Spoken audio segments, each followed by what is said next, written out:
اعوذ باللہ من الشیطان الرجیم بسم اللہ الرحمن الرحیم۔ اللہ تبارک و تعالی اپنے قرآن کریم میں ارشاد فرماتا ہے، قرآن کریم کے 15ویں پارے میں سورہ بنی اسرائیل کے پہلے رکوع میں اللہ تبارک و تعالی ارشاد فرماتا ہے کہ قرآن بہت سیدھا راستہ دکھاتا ہے۔ یہ قرآن بہت سیدھا راستہ دکھاتا ہے۔ جو ایمان والے ایمان لائے اور نبی اکرم صلی اللہ علیہ وسلم پر عمل کرتے ہیں ان کے لیے اجر ہے اور خوشخبری سناتا ہے، اور جو قرآن پر عمل نہیں کرتے ان کے لیے دردناک عذاب تیار کر رکھا ہے۔ میرے محترم بزرگوں دوستو، اللہ تعالیٰ اپنے قرآن کریم کے لیے قرآن میں کہہ رہا ہے کہ جو اس پر عمل کرتے ہیں ان کے لیے اجر ہے۔ اور اگر کوئی ہمارے پاس ایسا خط آ جائے جس کو ہم سمجھتے نہ ہوں اور جانتے نہ ہوں، پہچانتے نہ ہوں، تو اس کی ہمیں بے چینی ہو جائے گی۔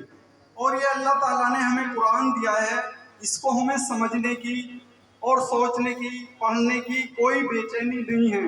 یہ قرآن تو ہمیں گمراہی کے راستے سے نکالنے کے لیے آیا تھا، یہ قرآن تو ہمیں جہالت سے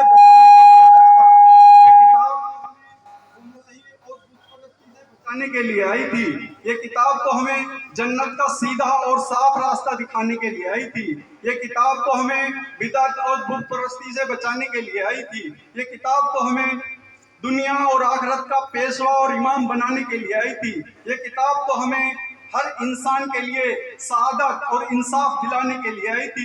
یہ قطعی ناممکن ہے، یہ ہو نہیں سکتا کہ کوئی قوم خدا کے کلام کی حامل ہو، دنیا میں ذلیل و خوار ہو، جوتیوں سے ٹھکرائی جاتی ہو، پاؤں سے روندی جاتی ہو۔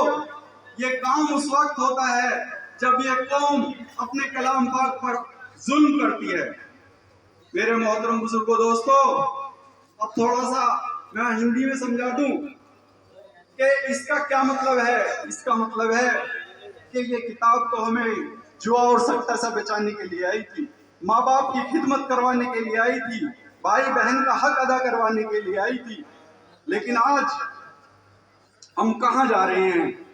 میرے محترم بزرگوں دوستو، جتنی ہندوستان میں درگاہ ہیں اور جن پہ میلہ لگتا ہے، اگر انہی کا پیسہ، یہاں چڑھاوے کا پیسہ کھانا کسی کو بھی حرام ہے، میں خاص طور سے یہاں کی کمیٹی کو کہنا چاہوں گا کہ کم سے کم کمیٹی کے نماز یاد ہونی چاہیے، اور جو آج یہاں پڑھا گیا ہے، فاتحہ پڑھی گئی ہے، یہ ہمیں یاد ہونی چاہیے۔ صرف یہی نہیں ہے کہ ہم یہاں سے چادر اور سنی اکٹھا کریں۔ میرے محترم بزرگوں دوستو، سب سے پہلا کام اللہ کا کہنا ماننا، نبی اکرم صلی اللہ علیہ وسلم کے طریقے پہ چلنا اور اپنے ماں باپ کی خدمت کرنا بہت بڑا عمل ہے۔ اگر آپ نے سنا ہوگا کہ ماں کے قدموں کے نیچے جنت ہے اور باپ جنت کا دروازہ ہے، ہم میرے بھائی آج اپنے باپ کو ٹھکراتے ہیں، ان کے سامنے آتے ہیں اور یار دوستوں کی کھولی بھرتے ہیں، اپنی ماں کی بے ادبی کرتے ہیں۔ میرے بھائی، اس کا کوئی روزہ نماز قبول نہیں ہوگا۔ ابھی قربانی گئی ہے، آپ سب لوگوں نے قربانی کی ہے۔ قربانی کا مطلب ہے میرے بھائی برائی کو چھوڑنا۔ قربانی دو کہ میرا دل کر رہا ہے سنیما دیکھنے جاؤں گا، نہیں اس چیز کی قربانی دو۔ میرا دل کر رہا ہے سگریٹ پینے کے لیے، نہیں اس چیز کی قربانی دو۔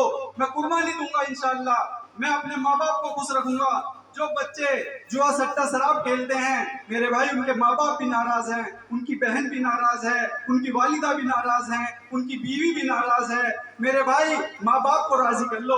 ماں باپ راضی ہو گئے تو اللہ کا ولی بھی راضی ہو جائے گا، ماں باپ راضی ہو جائے تو اللہ کا نبی بھی راضی ہو جائے گا اور اللہ بھی راضی ہو جائے گا، اور جب اللہ راضی ہو جائے گا تو انشاءاللہ تمہارا بیڑا پار ہو جائے گا۔ میرے بھائی، یہاں آپ کتنی چادر چڑھا لو، اپنے والدہ کو ایک دوپٹہ اڑا دینا، اپنے والد کو ایک ٹوپی لا دینا، میرے بھائی اپنی بہن کے ساتھ میں ایک کپ چائے پی لینا، انشاءاللہ تمہارا بیڑا پار ہو جائے گا۔ خدا حافظ۔